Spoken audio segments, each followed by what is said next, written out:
अस्सलामुअलैकुम my dear students, कैसे हैं आप। उम्मीद है कि आप खैरियत से होंगे और आपने इस चैप्टर का फर्स्ट लेक्चर प्रिपेयर कर लिया होगा। और आज हम स्टार्ट कर रहे हैं सेकंड लेक्चर, जिसमें हम मेनली डिस्कस कर रहे हैं फंक्शन ऑफ किडनी।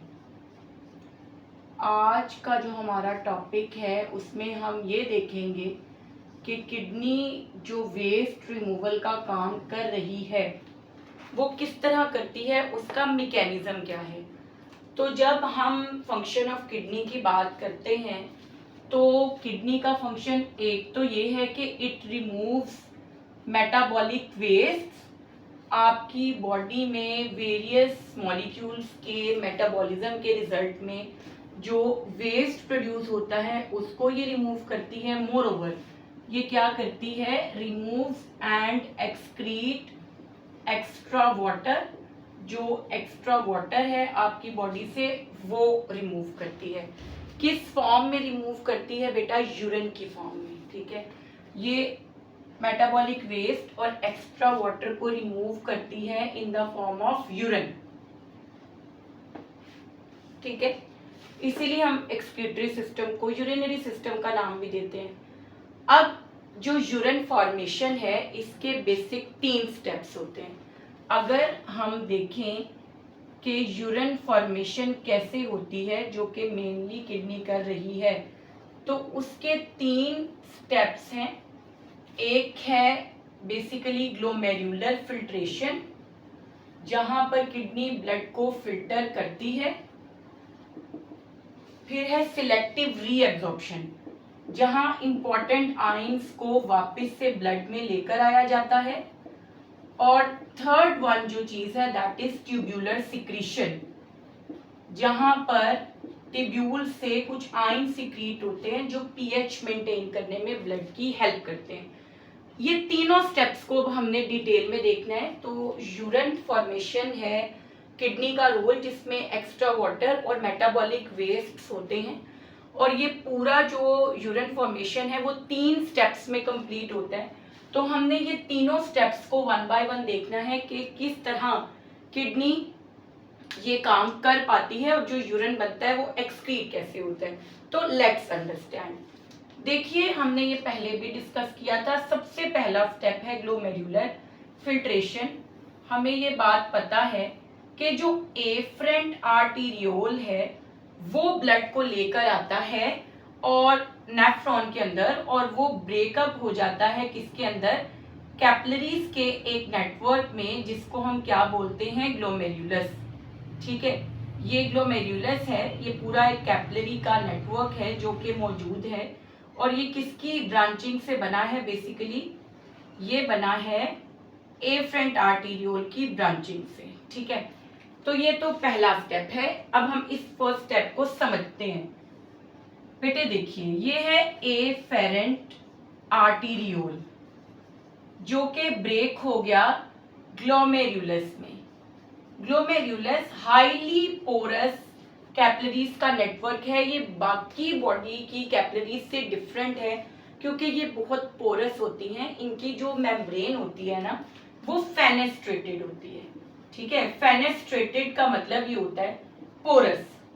ठीक है, अब जब एक बात, एफरेंट आर्टीरियोल जो है जब वो ब्रेकअप होता है ब्लड कैपिलरीज में, जिसको हम कहते हैं ग्लोमेरुलस, फिर वो कैपिलरीज रीज्वाइन करके अगेन एक आर्टीरियोल ही बनाते हैं। और इसका रीजन हमने देखा था ताकि प्रेशर जनरेट किया जा सके फॉर फिल्ट्रेशन। तो ये इफेरेंट आर्टीरियोल है। अब होता ये है कि एफरेंट आर्टीरियोल के मुकाबले में इफेरेंट आर्टीरियोल का डायामीटर जो है दैट इज हाफ। इसके मुकाबले में, एफरेंट आर्टीरियोल के मुकाबले में इफेरेंट आर्टीरियोल का डायामीटर हाफ है। इस डायामीटर के डिफरेंस से ग्लोमेरुलस में प्रेशर जनरेट होता है। देखिए, ब्लड आया एफरेंट आर्टीरियोल से कैपिलरीज में, क्योंकि ये डायामीटर इसका ज्यादा था तो ज्यादा ब्लड आया। लेकिन आगे जो आर्टीरियोल है वो नैरोअर है, जिसकी वजह से जो ब्लड है जब वो एग्जिट करेगा तो वो सारा तो एकदम नहीं करेगा, तो उससे क्या होगा, पीछे प्रेशर जनरेट होगा ग्लोमेरुलस में और हम इस स्टेप में इस प्रेशर से क्या होगा, इस प्रेशर की वजह से ग्लोमेरुलस के बिल्कुल पीछे एक कप शेप्ड स्वेलिंग है, एक कप अटैच्ड है और इस कप का नाम हमने देखा था क्या था, बोमेन्स कैप्सूल। इस कप का नाम बोमेन्स कैप्सूल था। तो उस प्रेशर की वजह से जो भी हमारे पास चीज इन पोर्स के थ्रू गुजर सकती है वो इन कैपिलरीज से गुजरकर फिल्टर होके इस कप में आ जाएगी। ठीक है, अब इस कप में जो चीज जमा होगी बेटे उसको हम बेसिकली बोलते हैं ग्लोमेरुलर फिल्ट्रेट, वो कहलाएगा ग्लोमेरुलर फिल्ट्रेट।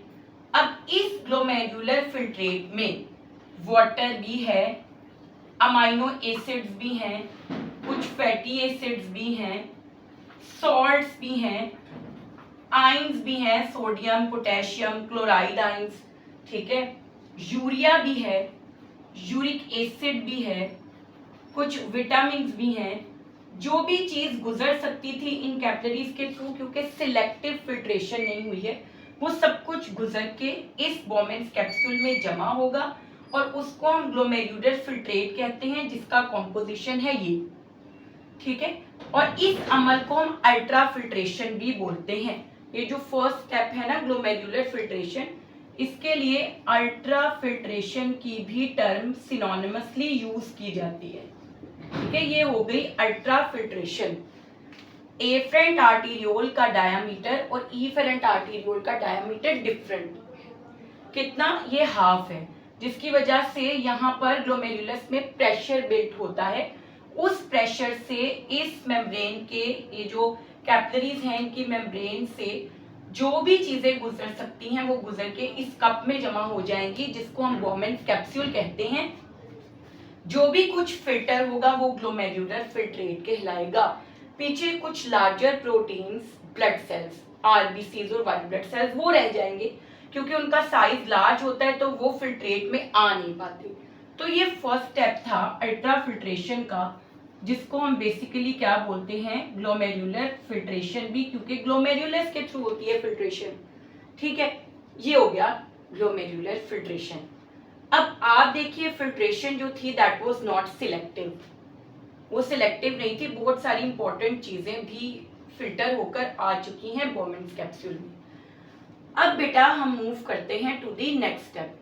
जब हम नेक्स्ट स्टेप की बात करते हैं तो यहाँ पर हमें पता है कि जो ग्लोमेरुलर फिल्ट्रेट है वो बेसिकली किसके अंदर एंटर हो जाएगा, वो कॉन्वुलेटेड टिब्यूल के अंदर एंटर होगा। एज यू नो कि जो कॉन्वुलेटेड टिब्यूल होती है, ये कॉन्वुलेटेड टिब्यूल्स जो होती हैं, हमें ये बात बहुत अच्छे तरीके से पता है, एक प्रॉक्सिमल है और एक डिस्टल है। अब ये वाली जो है ना that is proximal convoluted tubule, ये प्रॉक्सिमल कॉन्वुलेटेड टिब्यूल है। फिल्ट्रेशन के बाद जो ग्लोमेरुलर फिल्ट्रेट यहाँ पर आया है, now it will enter into proximal convoluted tubule.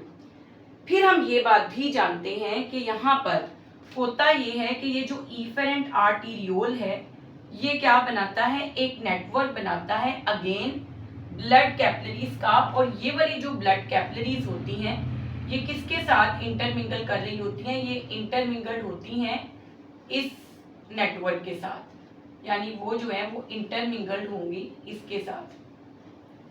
ठीक है, इनको हम क्या बोलते हैं, पेरीटिब्यूलर कैपिलरीज।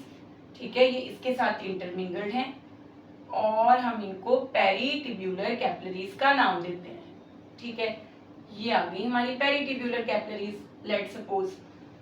अब होगा क्या, जो फिल्ट्रेट यहाँ पर आया है उसमें बहुत सारी इंपॉर्टेंट चीजें हैं जो कि बॉडी अफोर्ड नहीं कर सकती लॉस करना, और उनको वापस ब्लड में भेजना बहुत जरूरी है।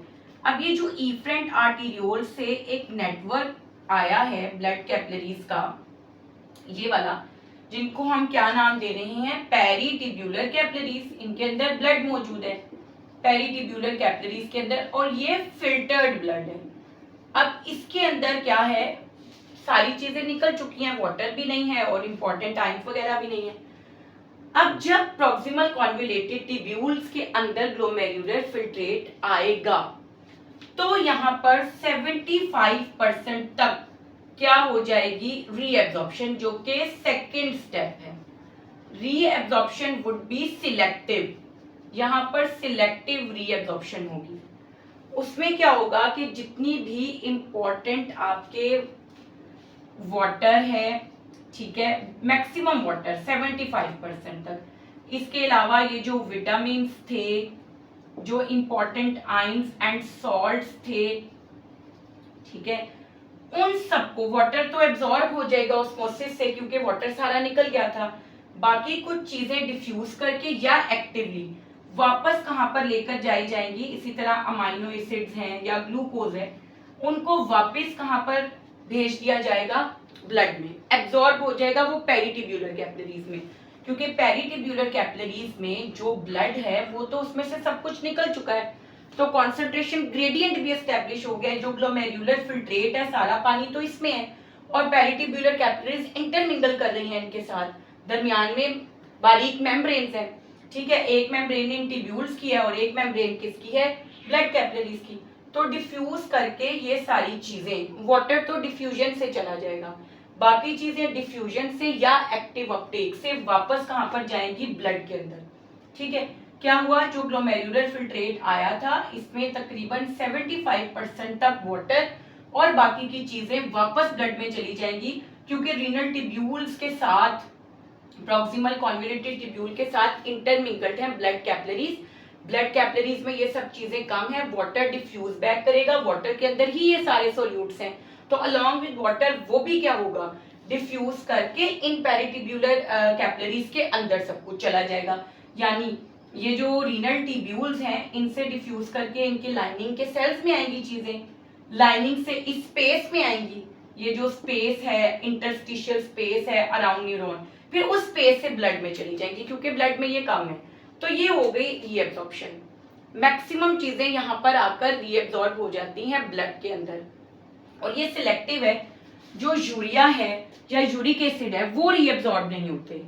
अब नेक्स्ट हमारे पास ये जो कॉन्वोल्यूटेड ट्यूब्यूल है, इसके बाद जो हमारा बेसिकली यूरिन है, now it would enter into the ये लूप ऑफ हेनले। अब वो लूप ऑफ हेनले में आ जाएगा, ठीक है। अगर आप लूप ऑफ हेनले को देखें तो ये है loop of Henle. Loop of Henle के 2 लिम्स हैं, इट हैज 2 लिम्स। ये वाला जो लिम्ब है जो डाउनवर्ड आ रहा है, आपको पता है इसको हम बोलते हैं डिसेंडिंग लिम्ब, और ये जो ऊपर की तरफ जा रहा है इसको हम बोलते हैं असेंडिंग लिम्ब। तो ये डिसेंडिंग लिम्ब है और ये असेंडिंग लिम्ब है। इन दोनों में बेटा डिफरेंस ये है कि जो आपका असेंडिंग लिम्ब है ना वो है थिक वॉल्ड, उसकी जो बाउंड्री है वो काफी थिक है in comparison to descending limb, ये थिक वॉल्ड होता है और ये ऑस्मोसिस अलाउ नहीं करता, यानी इससे वाटर डिफ्यूज करके वापस नहीं जाता। अब होता ये है कि स्पेशली जक्स्टामेडुलरी नेफ्रॉन्स में ये जो इफरेंट आर्टीरियोल है ये डिवाइड होता है 2 कैपिलरीज नेटवर्क में, एक तो ये पेरिटिब्यूलर कैपिलरीज हैं और दूसरा यहाँ पर जो है वो हमें क्या मिलेंगी, यहाँ पर एक पूरा नेटवर्क मौजूद है वॉजा रेक्टा का। यहाँ पर अगेन एक जो है वो पूरा नेटवर्क मौजूद है और इस नेटवर्क को हम क्या बोलते हैं, वॉजा रेक्टा, ठीक है। ये वॉजा रेक्टा है, पूरा ये जाल बिछा हुआ है, ये ब्लड कैपिलरीज यहाँ पर मौजूद हैं जो कि सराउंड कर रही हैं इस लूप ऑफ हेनले को, ठीक है। अब आप ये देखिए कि ये लूप ऑफ हेनले आ गया जिसमें ब्लड कैपिलरीज का एक जाल है additional in case of specially the juxtamedullary nephrons vasa recta. तो फिर ये होता है कि यहाँ से भी इस तरह होता है कि जो असेंडिंग लिम्ब है इससे एक्टिवली यानी एनर्जी लगाकर सॉल्ट्स को अपटेक किया जाता है और उसकी वजह से ये जो स्पेस होती है जिसका मैकेनिज्म हम डिटेल में पढ़ेंगे, लेकिन इस टॉपिक के लिए बस आपने इतना याद रखना है कि सॉल्ट्स को असेंडिंग लिम्ब से बाहर ये जो स्पेस है अराउंड सेल्स, ये देखिए ना, ये तो खाली स्पेस है सारी जिसको हम इंटरस्टिशियम बोलते हैं, इस स्पेस को क्या कर दिया जाता है, कॉन्सेंट्रेट, जिसकी वजह से जो डिसेंडिंग लिम्ब है इससे बाहर आता है वाटर, क्योंकि वाटर की तो प्रॉपर्टी है सोल्यूट की तरफ जाना, ठीक है। और फिर यहाँ इंटरस्टिशियम से वो वापस ब्लड में चला जाता है वॉजा रेक्टा में, ठीक है। तो ये सिंपली होता है जुक्स्टामेडुलरी नेफ्रॉन में, लूप ऑफ हेनले में भी मजीद वाटर को एब्जॉर्ब किया जाता है। किस तरीके से? असेंडिंग लिम्ब से तो ऑस्मोसिस नहीं होती, लेकिन डिसेंडिंग लिम्ब से होती है।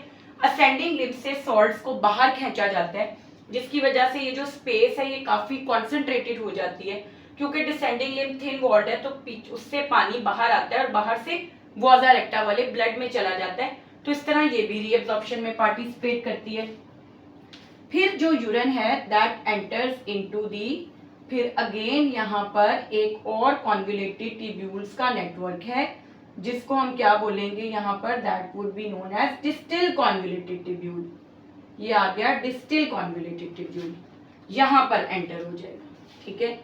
जब आप डिस्टल कॉन्वुलेटेड ट्यूब्यूल की बात करते हैं तो यहाँ पर भी क्या होगा, मजीद वाटर की रीअब्जॉर्प्शन होगी। मजीद एक तो ये कि यहाँ पर वाटर की रीअब्जॉर्प्शन डिस्टल कॉन्वुलेटेड ट्यूब्यूल में भी होती है।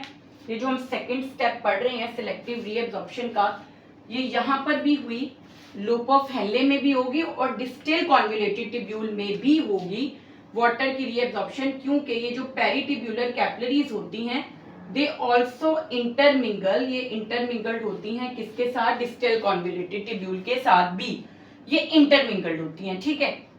तो डिस्टल कॉन्वुलेटेड ट्यूब्यूल में भी जो वाटर है वो रीअब्सॉर्ब होगा back to blood through distal convoluted tubule. अब यहाँ पर डिस्टल कॉन्वुलेटेड ट्यूब्यूल्स के अंदर एक और भी एक्टिविटी होती है जिसको हम बोलते हैं ट्यूब्यूलर सिक्रीशन। ये यहाँ पर भी होती है और कलेक्टिंग डक्ट्स के अंदर भी होती है, जो कि थर्ड और फाइनल स्टेप है यूरिन फॉर्मेशन का।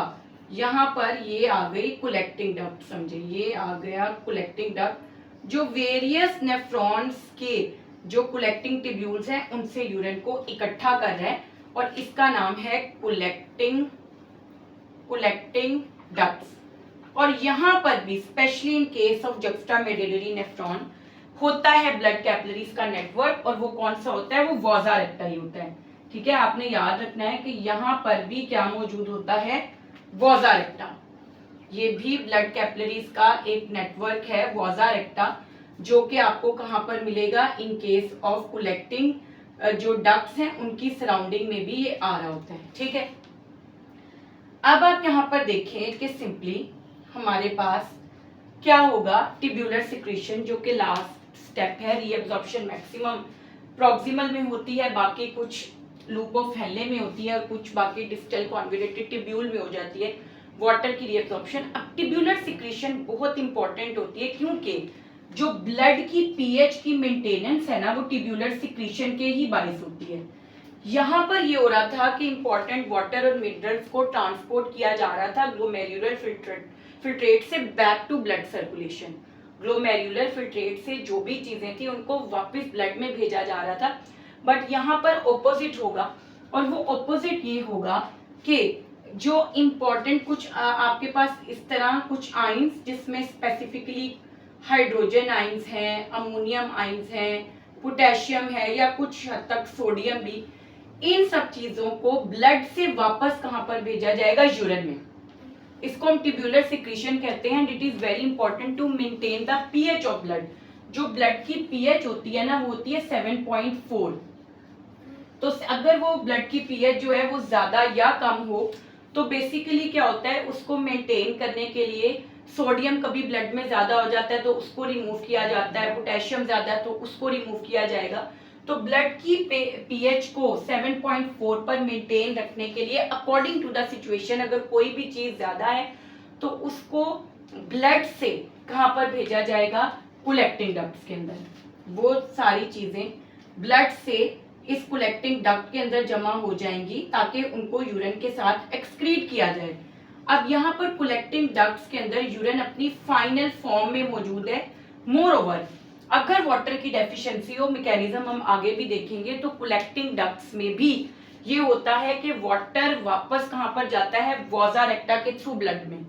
यानी मुमकिन है कि कलेक्टिंग डक्ट्स में भी ब्लड कैपिलरीज जो सराउंड कर रही है कलेक्टिंग डक्ट्स को, जिनको हम वॉजा रेक्टा कहते हैं, अगर पानी की कमी है तो ब्लड जो फिल्ट्रेट है, जो फाइनल यूरिन बना है, उसमें से पानी वापस जा सकता है ब्लड में वॉजा रेक्टा के अंदर, ताकि पानी की कंजर्वेशन की जाए अगर पानी की कमी है तब।